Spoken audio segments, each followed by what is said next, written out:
What's up, interpreters? I'm Sebastian, the president of the World Federation of Tourist Guides Association. I'm a tourist guide in Germany and Austria, and I love to hear what interpretation is or tourist guiding. Let's talk about that. What's up, interpreters? I am Song. I'm your NAI conferences and events manager. What is up, interpreters? I am Paul Caputo, your executive director and co-host of the What's Up, Interpreters podcast. Sebastian, where are you calling in from this morning? I'm calling from Vienna, the beautiful capital city of Austria. Vienna. My daughter Maya was just in Vienna. She saw the Vienna Symphony Orchestra play outdoors. She was blown away by it. She said it was such a beautiful city.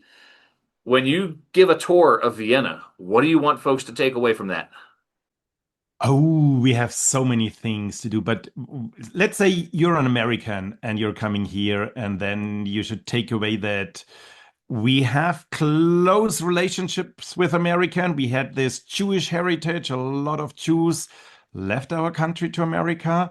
And at the moment, we have to talk about what's going on in America. You have a right-wing president. And sorry, I'm going immediately deep into what's the responsibility of tourist guides in these times. And yeah, it will be a fun tour on some parts, but on the other it's educational tour, and I ask more question and you will go home.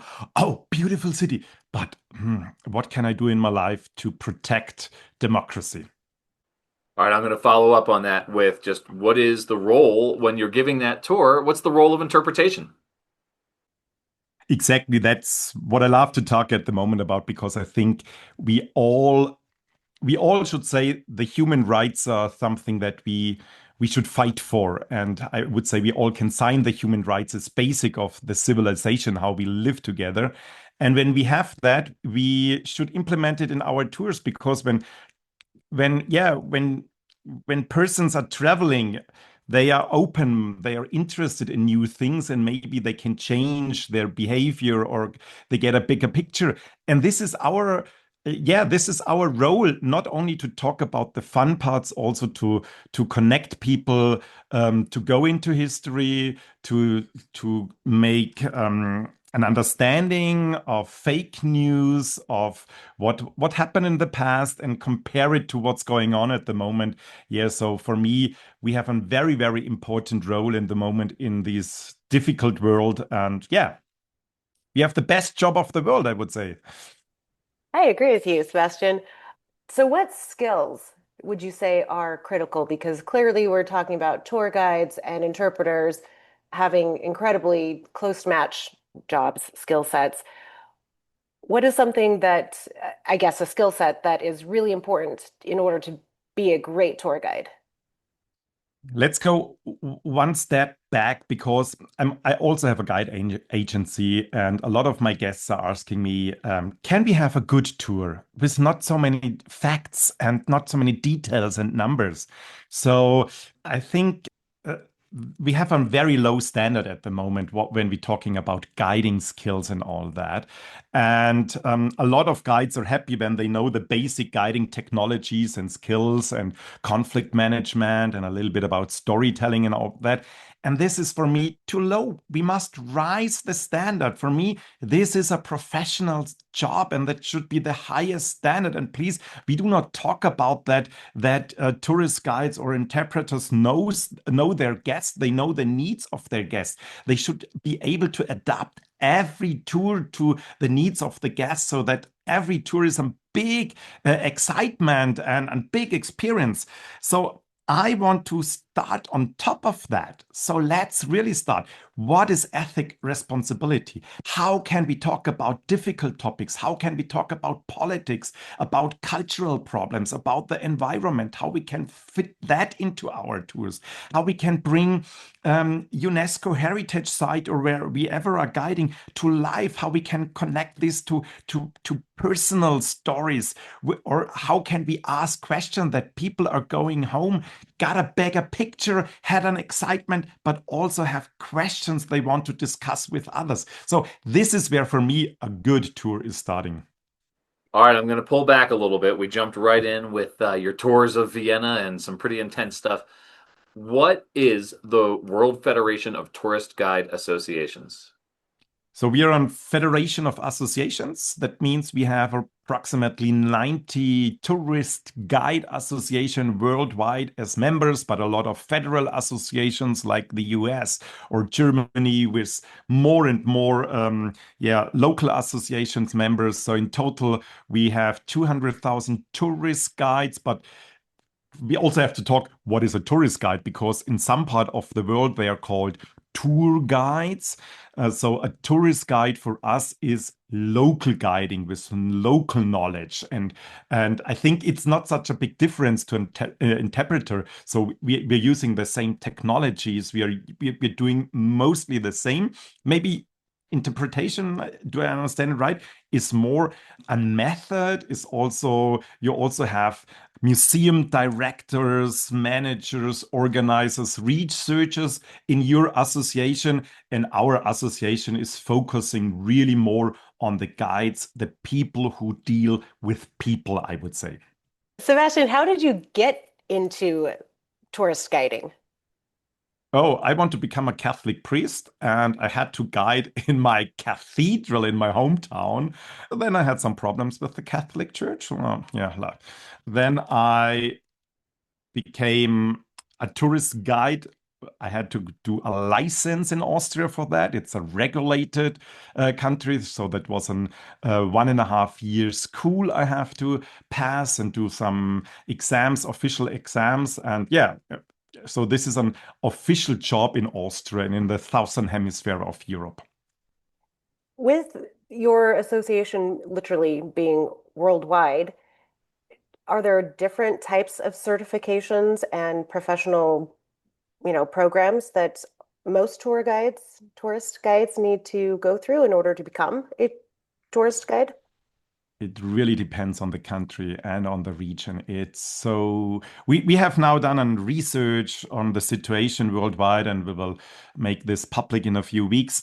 You can say, I would say 60% of the world is unregulated. So it depends on the local tourism board, what they want to do, who they feature on the association, what they are offering. Is there a training or not? What we are fighting as Federation of Tourist Guide Association is for a minimum standard criteria that every tourist guide, or better, every guide, would go through a training program which is called guiding skills, which is the most important: technology, rhetoric, conflict management, security, but also all the interpretation technologies. And in addition, in local history, local knowledge, local culture, and combined with regional knowledge, so that you are really an expert with the guiding skills, but also with the knowledge.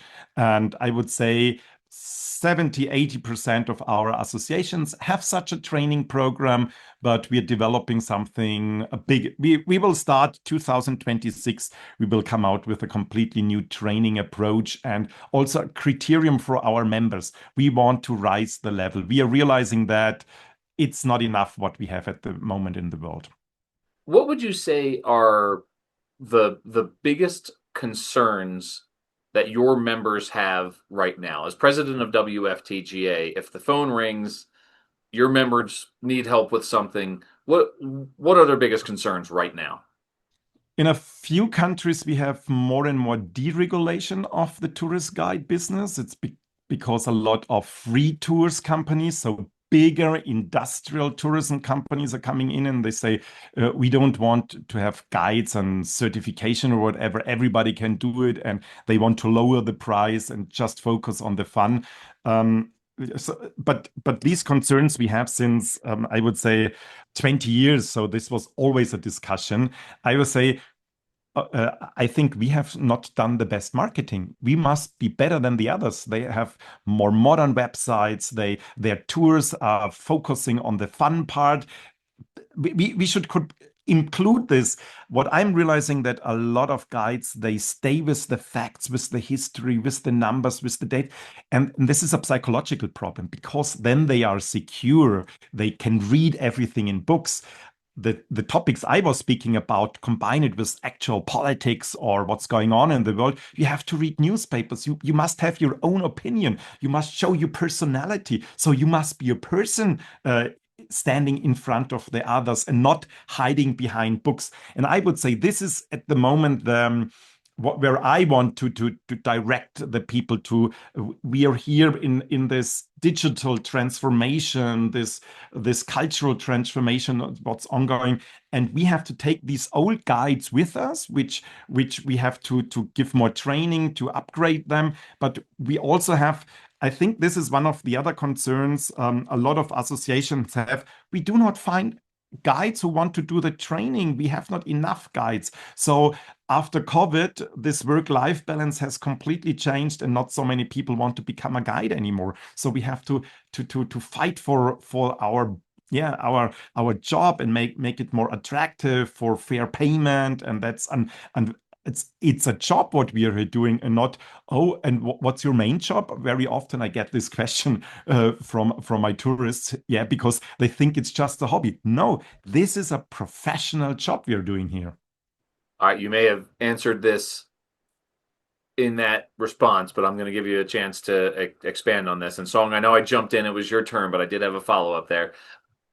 Apart from that, which I think is an important trend, are there other trends globally in the field of tourism or tourist guiding that you see that you're dealing with your members, positive or negative?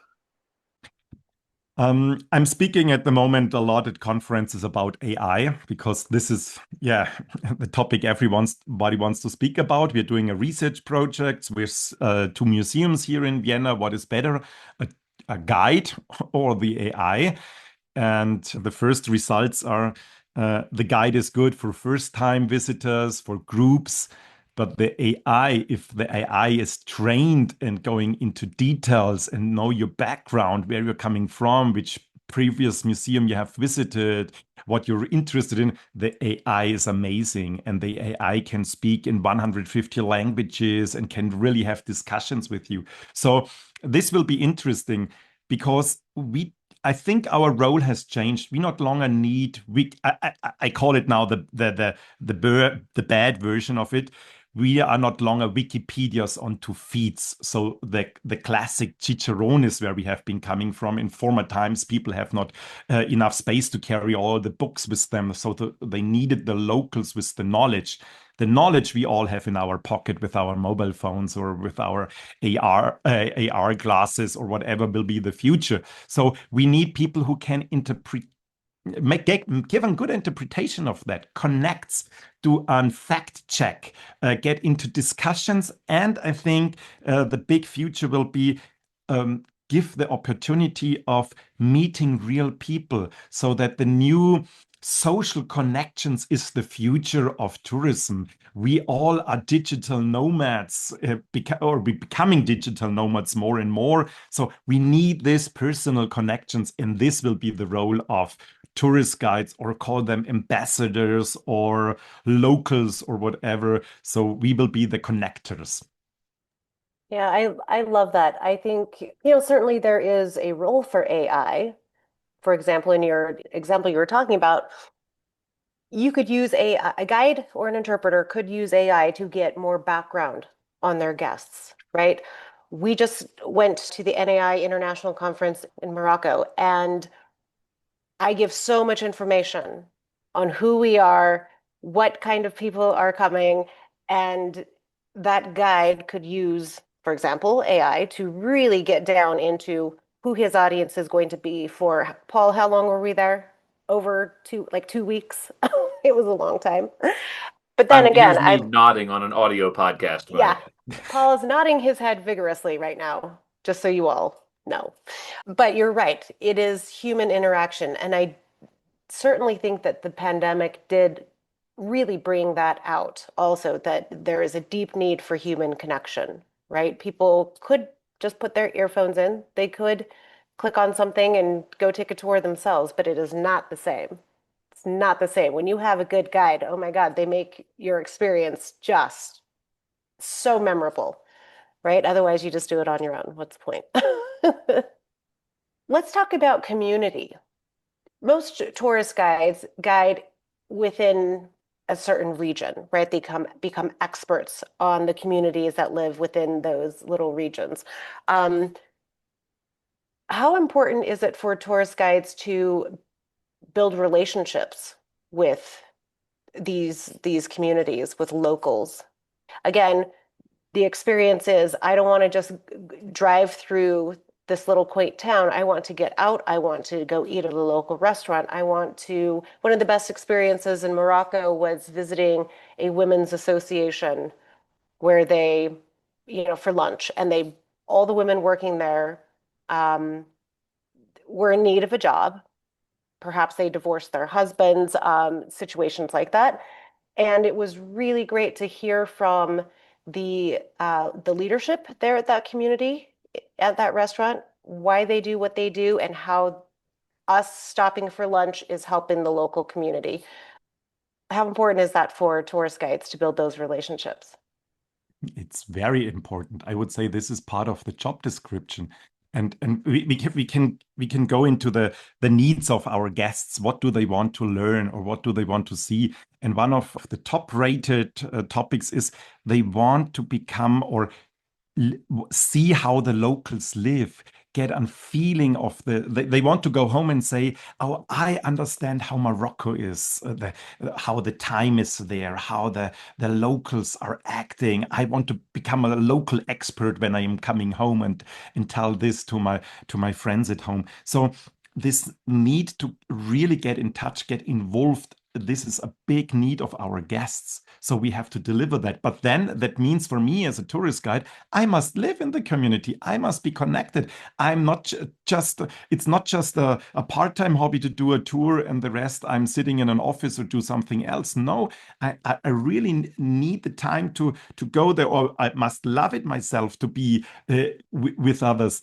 And what I'm a little bit concerned is that we have a lot of tourist guides doing I say, the quick cash, the quick money. They're guiding for big ocean cruises, for big river cruises. And what they're doing there is every day the same tour.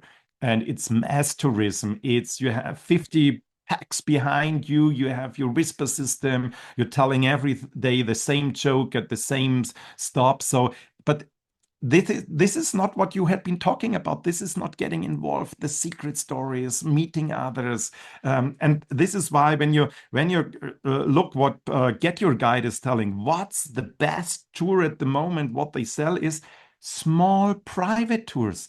People want this small experience where they can ask questions, where they are brought to secret places, to communities. Exactly, they want to live with the locals. This is workshops are the second best sold on Get Your Guide. So workshops with the local in Vienna. Bake your own apple strudel, make your schnitzel, do a dance class with Sebastian, a waltz. Yes, this is what you want to do. I see she's laughing. I can tell you. I want Yeah, to do all of she's those things. definitely she I want to want, do the waltz with me. Da, da, da, yeah. I da. mean, I we want the could strudel. I want the raffle, dancing. yeah, we can raffle off a waltz with Sebastian, pretty sure. Ba-dum, bum, bum, bum, bum, bum, bum, ba-dum, bum, bum. It is also true that local communities and their heritage and their cultures really are disappearing because everybody wants to be westernized. Everybody, not everybody, but a lot of communities, right? They're getting internet. They are no longer dressing in their cultural Mm. dresses. The language is being lost. How can tour guides, you know, create stewardship and responsibility and compassion and education for for different cultures and appreciation for them rather than, yep, this is a sideshow, and Mm. then just come and go. Oh, very interesting question.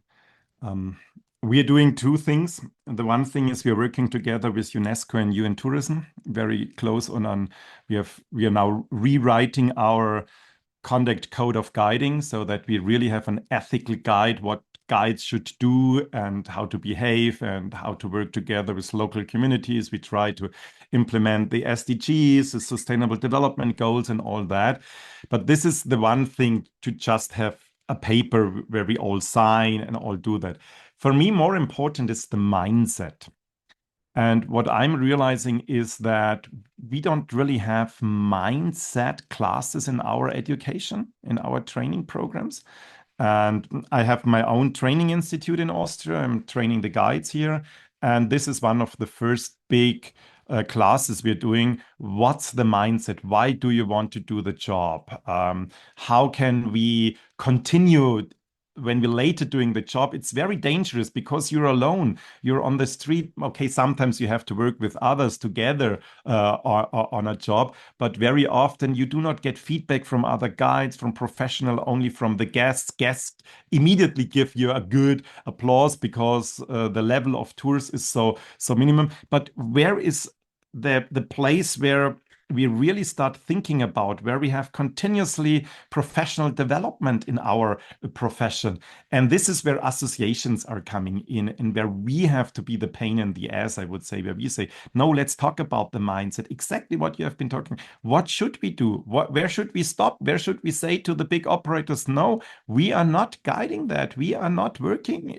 One of the best things what every guide immediately can do, set a maximum number of people you're guiding. Not longer 50 behind you. Go down to 25, 20, and stay with small groups. Respect the locals. Go not everywhere to get the best Instagram picture just because you get more tip.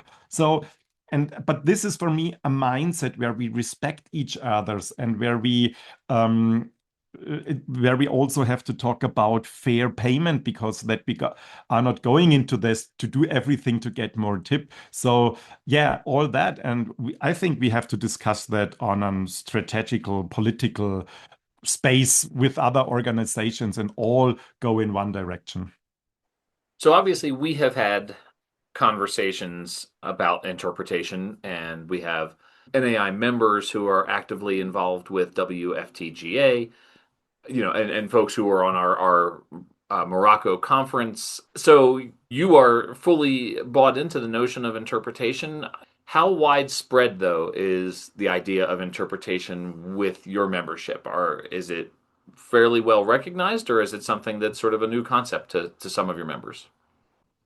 I think to most of the members, it's a new concept, to be honest, because in areas like Germany, Austria, we don't have interpretation. We have guides, and the guides are all, and the tourist guides are fighting to be recognized as tourist guides and not tour leaders, operators, tour guides in the way. And they're always, oh my God, what the others are doing. Once again, mindset, they in their small bubble. We try to open that now with the new board in WFTGA. We now have a course in November together with Mateusz from Interpret Europe. He's delivering us a course on interpretation.